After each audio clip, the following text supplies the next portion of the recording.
Hi mga ka-Bible, Thursday today at meron akong Bible verse na gustong i-share sa inyo from the book of Mateo chapter 9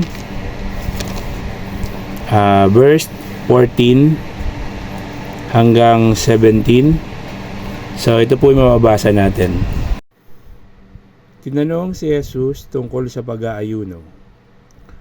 Lumapit kay Jesus ang mga alagad ni Juan na tagapagbautismo at siya'y tinanong, "Kami po ay madalas mag-ayuno, gayon din ang mga Pariseyo. Ngunit bakit hindi po nag-aayuno ang inyong mga alagad?" Sumagot siya, "Dapat bang malungkot ang mga panauhin sa kasalan habang kasama pa nila ang lalaking ikinakasal? Kapag wala na ito, saka pa lamang sila mag-aayuno.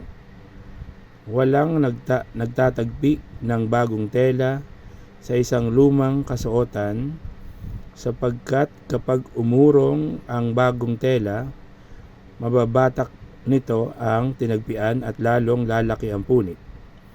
Wala ring nagsasalin ng bagong alak sa lumang sisidlang balat. Kapag ganoon ang ginawa, puputok ang balat, matatapon ang alak at mawawasak ang sisidlan. Sa halip, isinasalin ang bagong alak sa bagong sisidlang balat at sa gayon, kapwa ito nagtatagal."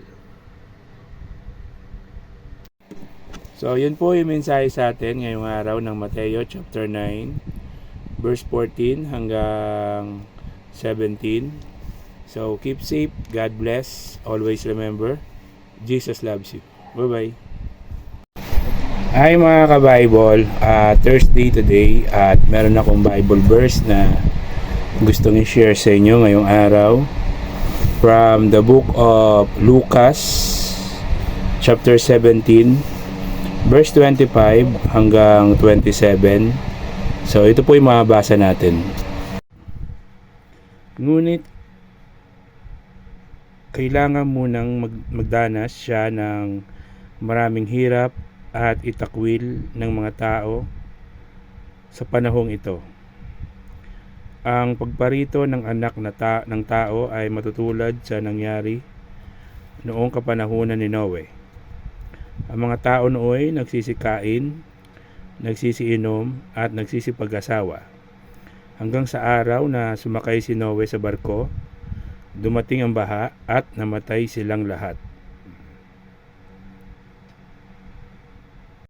So yun po yung mensahe sa atin ngayong araw ng Lucas chapter 17 verse 25 hanggang 27.